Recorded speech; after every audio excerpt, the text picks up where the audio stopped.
Loek Nelissen ondernemersprijs voor Personato.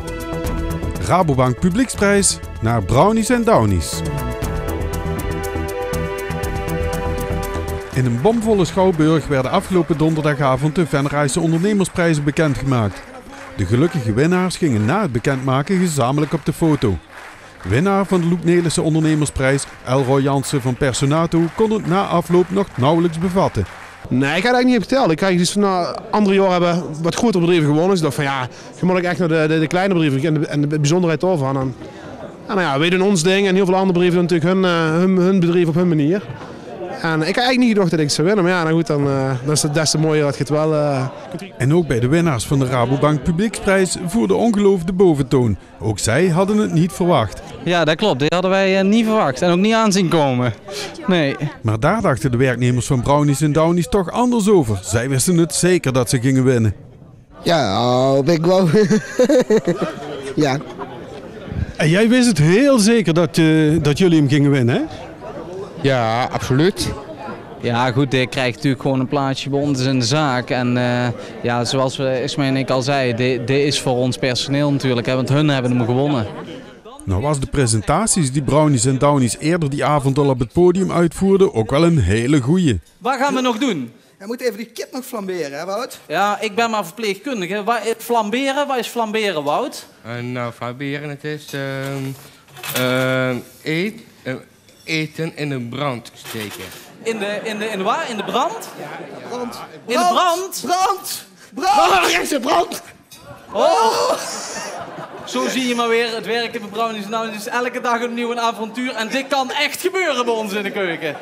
De presentatie van Personato was geheel anders van opzet. Het grootste deel was een cartoonfilmpje met in de hoofdrol Perry van Snackbar de Hoender, die een opvolger zoekt voor zijn zaak.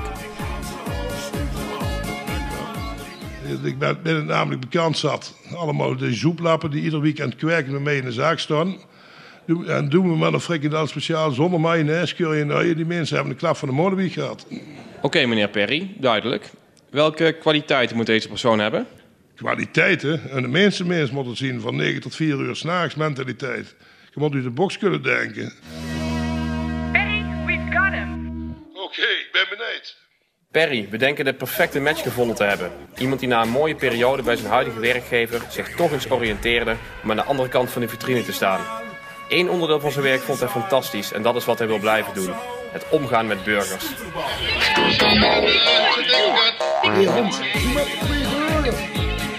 In cartoons en tekenfilms kan natuurlijk alles, maar een opvolger voor Perry vinden ligt in de praktijk toch even anders. Ik denk dat Perry zelf nog heel wat jaartjes doorgaat en volgens mij is hij onvervangbaar voor Venraai. En daar sluiten we ons helemaal bij aan. Nou waren er naast de 2 winnaars nog 7 andere genomineerden die elk 4 minuten de tijd kregen om zich aan het publiek te presenteren op het podium. Dat varieerde van een zeer professionele maar zakelijke presentatie tot hilarische filmpjes met een tankshop-eigenaar die bovenop een auto door zijn eigen wasstraat gaat. We gaan ver. Heel ver voor onze klant. En dit alles om de verwachtingen te overtreffen. BP wel, net dat beetje beter. Niet alleen hilarische filmpjes, maar ook hilariteit tijdens het intermezzo met een goochelact, waarbij niemand minder dan Loek Nelissen junior op het podium terecht kwam en op magische wijze van zijn colbertje werd beroofd, terwijl de dader gewoon vastgebonden bleef.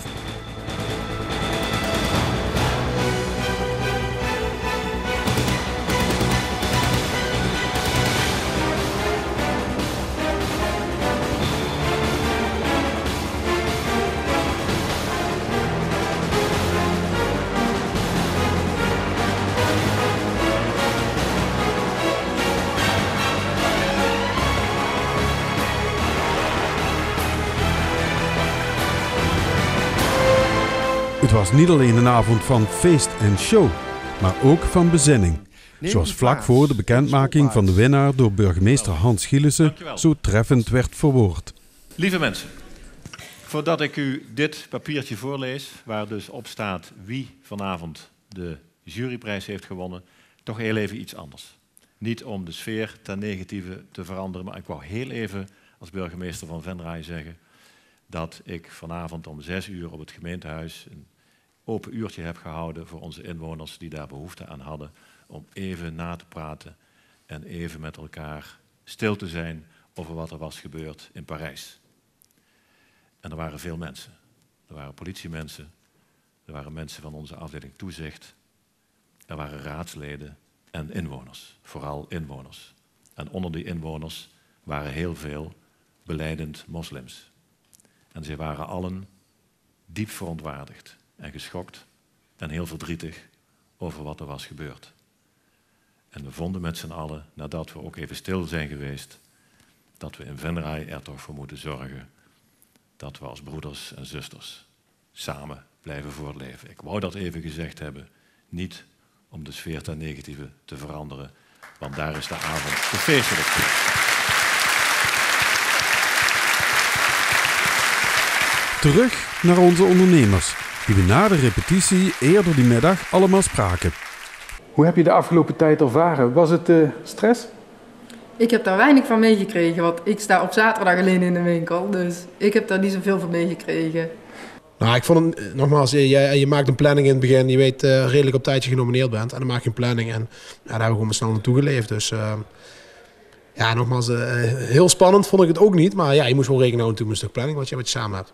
Geen stress? Nee. Natuurlijk wel. Dat hoort erbij. Maar met 6 kinderen hebben we altijd wel stress, dus daar zijn we wel gewend. Het was vooral druk. Ik ben natuurlijk al heel druk met ons startend bedrijf. Want je bent net aan de gang, dus je hoort... je bent met allerlei nieuwe dingen bezig. Dus dat is al heel erg druk en stressvol. En dit komt er toch gewoon bij. Dus het was vooral heel erg druk om het allemaal op tijd, goed, fatsoenlijk af te krijgen. Ja, bij ons was dit jaar alles tegelijk. Dus, maar ja, dat hebben we al vaker gehad. Dus gewoon doorgaan en dan maar wat langere dagen maken. Wat was er allemaal tegelijk dan? We hebben dit jaar 10-jarig bestaan. Dan hebben we open dagen gehouden. Het eind van het jaar is altijd de verkoop van de machines nog allemaal. We zijn bezig met een nieuwe webshop. Ja, en dan heb je eigenlijk al voldoende om, als je dit er dan ook nog bij krijgt. Vanavond 9 genomineerden waarvan jij er eentje bent. Wat vind je van de concurrentie? Ik moet eerlijk bekennen dat ik nog niet zoveel van gezien heb. Ik volg ze wel een beetje op Facebook en in de krant en zo. Maar inhoudelijk heb ik nog niet gezien wat echt de concurrentie op het podium gaat worden. Hoe schat je je eigen kansen in? Ja, optimaal. Ja, ik vind dat ze op hun eigen manier allemaal echt hun onderscheidende vermogen hebben. Dus ja, ik gun het ze eigenlijk allemaal van harte. Hoe schat je je eigen kansen in dan? Ja, dat weet ik niet. Ik denk dat winnen niet het belangrijkste is. We hebben met de repetities en het oefenen zo verschrikkelijk veel lol gehad. Dat is eigenlijk meer waard als de benoeming. Hoe zie jij het komende jaar 2015 voor jouw bedrijf? Positief. Ik merk dat we bestaan 10 jaar dit jaar, dus daar wil ik dit jaar ook wat meer uiting aan gaan geven. Ja, we hebben natuurlijk het 50 jaar bestaan van ons bedrijf, dus daar gaan we natuurlijk extra aandacht aan besteden. En daar is dit natuurlijk een hele welkome binnenkomen van. Dus dat is erg prettig, dus ik denk dat we een heel leuk jaar gaan krijgen. Laten we het daar maar op houden. En wie weet is uw bedrijf volgend jaar een van de genomineerden voor deze prachtige Venrayse ondernemersprijzen. De winnaars van de Rabobank Publieksprijs, Mark Dekkers, Brownies & Downies. En de Loek Nederlandse prijs, nogmaals, Elroy Jansen, Personato, Werving en Selectie.